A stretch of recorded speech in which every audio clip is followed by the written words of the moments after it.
दोस्तों, रात का अंत करीब आ रहा था। सुबह होने में कुछ ही समय बचा था। सूरज नहीं निकला था और अभी तक सुबह भी नहीं हुई थी।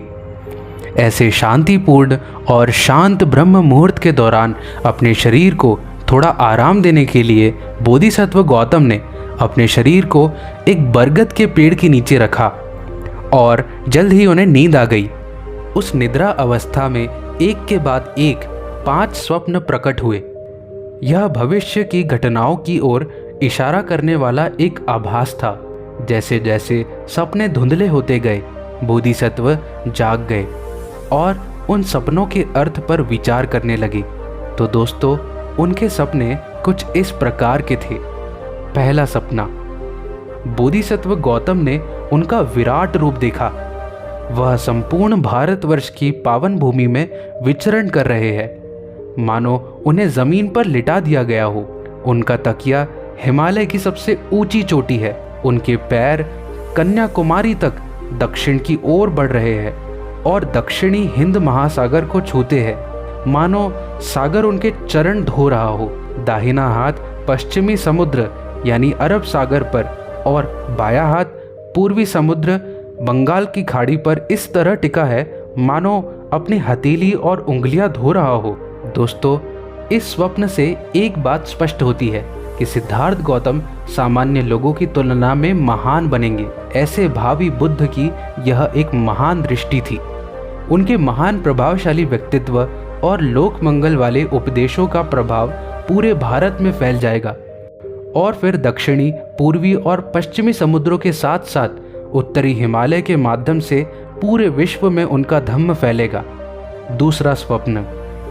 दूसरे स्वप्न में बोधिसत्व गौतम ने देखा कि उनके सोते हुए विशाल शरीर की नाभि से एक छोटा सा पौधा उग आया है।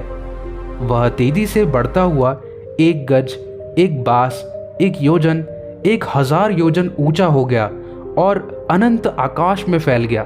दोस्तों, यह सपना इस बात की ओर इशारा करता है कि भगवान बुद्ध की शिक्षाएं न केवल पृथ्वी पर मनुष्यों के लिए होगी, बल्कि आकाशीय मंडल में देवताओं और ब्रह्म लोकों तक भी पहुंचेगी और उन्हें भी आशीर्वाद देंगी।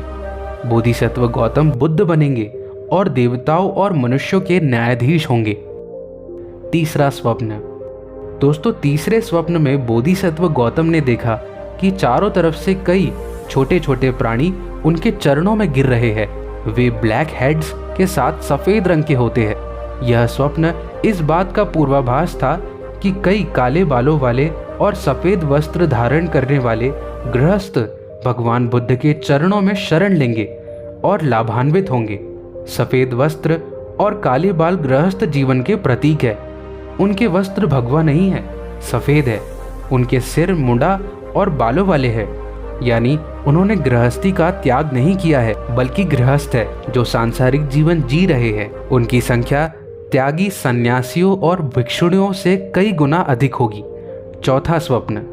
दोस्तों, चौथे स्वप्न में बोधिसत्व गौतम ने 4 रंगों के पक्षियों को सभी दिशाओं से उड़ते और अपनी छाती पर आराम करते हुए देखा। उनका रंग तुरंत बदल गया और वे सफेद हो गए। इस सपने का अर्थ यह है कि भगवान की सुखद गोद में चारों वर्णों के लोग, ब्राह्मण, क्षत्रिय, वैश्य, शूद्र आएंगे और एक साधु का जीवन लेंगे और सर्वोच्च शुद्ध होकर अरहंत अवस्था प्राप्त करेंगे। ऐसी अवस्था में वे रंग भेद का त्याग कर देंगे। सब बराबर होंगे।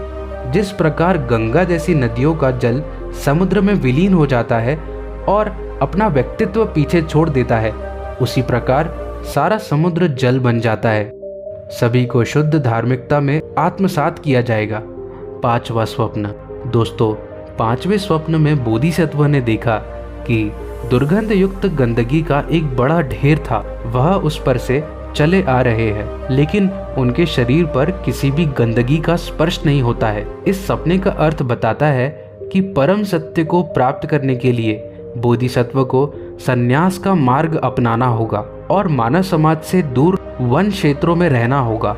लेकिन संबोधि प्राप्त करने के बाद वह लोगों के कल्याण के लिए काम करेगा।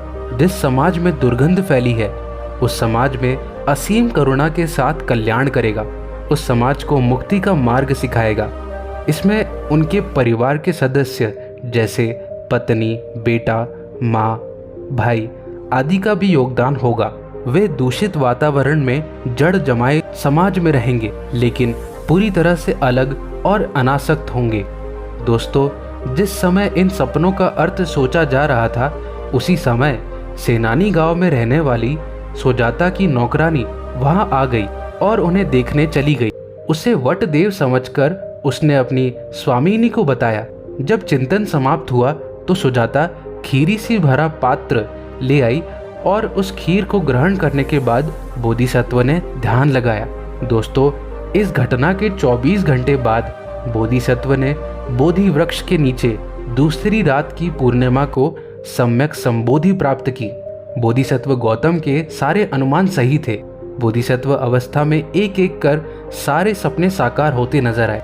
तो दोस्तों, उम्मीद है कि आपको भगवान बुद्ध के बुद्ध बनने के पहले के 5 स्वप्न जरूर समझ आए होंगे। दोस्तों, वीडियो पसंद आई तो प्लीज़ लाइक करिए, अपने दोस्तों और परिवार में इस वीडियो को शेयर ज़रूर करिए।